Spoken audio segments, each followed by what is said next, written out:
Bulandshahr Nataraj hotel में आम आदमी पार्टी ने प्रेस कॉन्फ्रेंस कर मोदी सरकार द्वारा अमेरिका के साथ की गई ट्रेड डील को भारत के किसानों के लिए घातक बताया। प्रेस वार्ता में पत्रकारों से बात करते हुए किसान प्रकोष्ठ के प्रदेश अध्यक्ष अशोक कमांडो ने कहा कि अमेरिकी व्यापार समझौते से भारतीय किसानों को भारी नुकसान होगा। भारतीय बाजार में अमेरिकी कृषि उत्पादों को 0% टैरिफ देना है, जिससे उनका सामान भारतीय उत्पादों से सस्ता होगा, जबकि भारतीय उत्पादों को 18% टैरिफ देना पड़ेगा।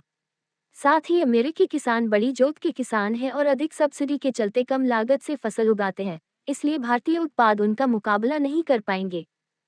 प्रदेश प्रवक्ता विकास शर्मा ने कहा कि पहली बार किसी भारतीय सरकार ने भारतीय कृषि सेक्टर को व्यापारिक समझौते में शामिल किया है, जहां एक और भारतीय किसान सब्सिडी, एमएसपी, खाद और अन्य जरूरी सहायता के लिए संघर्ष कर रहा है। वहीं मोदी सरकार ने भारतीय किसानों को अमेरिका के सामने चारा बनाकर पेश कर दिया। जिला अध्यक्ष शैलेंद्र सिंह ने किसानों की दुगनी आय करने का दावा करने वाली मोदी सरकार को घोर किसान विरोधी बताया और कहा कि किसान आंदोलन से लेकर अब तक सरकार ने एक भी वादा आज तक पूरा नहीं किया। का मुख्य उद्देश्य जो ट्रेड डील हुई है अमेरिका के साथ में भारत की, उसको लेकर के आप सबको बुलाया गया है, उसी के विषय में चर्चा करनी है। दरअसल मैं ये कहना चाहूंगा कि ये जो ट्रेड डील हुई है, जिसके लिए बड़े जोर शोर से ढोल पीट रही है भारतीय जनता पार्टी, ये दरअसल जो 72 करोड़ किसान हैं उनका डेथ वारंट है ये समझौता। मैं क्रमवाइज आपको बताऊंगा कि मैं डेथ वारंट क्यों बोल रहा हूं। मैं जितने भी भूमिहीन किसान हैं उनको कहीं ना कहीं हाशिए पे लटकाने का एक षड्यंत्र है ये समझौता, अमेरिका के साथ में जो समझौता हुआ है। भारत जो भी खाद्य सामग्री, किसानों के उत्पादन जो उस लिस्ट में दिए गए एक फ्रेमवर्क के अंदर, अमेरिका से जो हिंदुस्तान में आएंगे, भारत देश में आएंगे, उनके ऊपर कोई जीएसटी नहीं होगा, यानी कि 0% लगेगा। और हिंदुस्तान प्रकोष्ठ की तरफ से है। तो जो ट्रेड डील हुई है वो निश्चित रूप से, जैसा कहा अशोक कमांडो जी ने, कि ये भारत के किसान के प्रति उसके पीठ में छुरा घोंपने का काम किया गया है। अमेरिका के किसान और भारत के किसान में बड़ी जमीन आसमान का अंतर है। एक तो अमेरिका के किसान, अमेरिका में किसानों की संख्या बहुत कम है और भारत की पूरी अर्थव्यवस्था किसानों के ऊपर निर्भर होती है। वहां इतनी सब्सिडी है कि किसान आसानी के साथ अपने फसल का दाम ले लेता है। और यहां जैसा अभी भी चर्चा चल रही है कि खाद के लिए और सब्सिडी के लिए और एमएसपी के लिए लगातार किसान हर शहर हर गांव में संघर्ष करता नजर आ रहा है।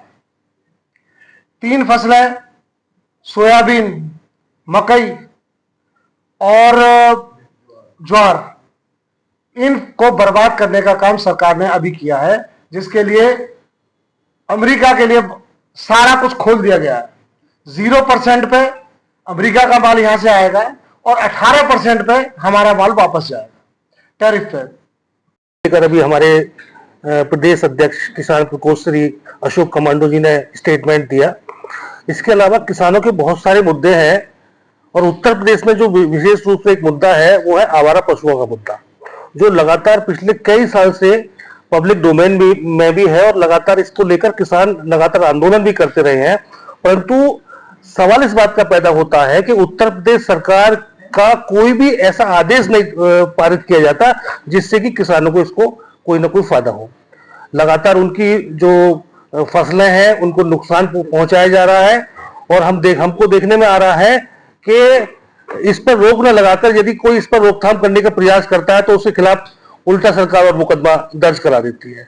तो मेरा आप लोगों से भी निवेदन है कि ये जो छोटे छोटे मुद्दे हैं, जो किसानों के इस तरह के मुद्दे हैं जो कि वास्तव में उनको बहुत ज्यादा नुकसान होता है। दूसरा मुद्दा ये है कि जिन क्षेत्रों में किसानों की जमीनों का अधिग्रहण किया जा रहा है, उन क्षेत्रों की जमीनों का अधिग्रहण करने के साथ साथ जो मुआवजे की उनको जो दर है वो भी उनको उचित रूप से नहीं मिल पा रही है। हमने देखा है कि जिन क्षेत्रों में किसानों की जमीन को गवर्नमेंट एक्वायर करती है उसके सर्किल रेट को लगातार बढ़ाया नहीं जाता है। इसके अलावा उसी अनुपात में और जो 1 साल खत्म होती है हर साल सर्किल रेट को एक्सटेंड कर दिया जाता है, परंतु जहां से गवर्नमेंट जमीन का अधिग्रहण कर रही होती है उस सर्किल रेट को गवर्नमेंट नहीं बढ़ाती है। तो कहीं ना कहीं इस तरह से भी किसानों का मतलब एक तरह से शोषण किया जा रहा है।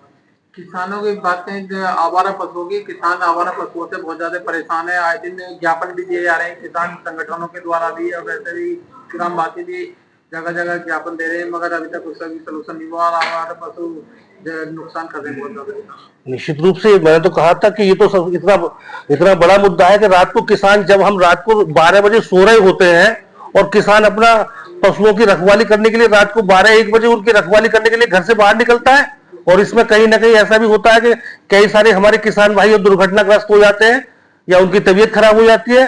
तो मेरा तो आप लोगों से अपील है कि गवर्नमेंट इसके लिए समुचित व्यवस्था करे, जो आवारा पशु है उनके लिए प्रबंधन करे, और हमारे जो फसल जो बर्बाद होती है उसको उसमें रुकावट पैदा करें।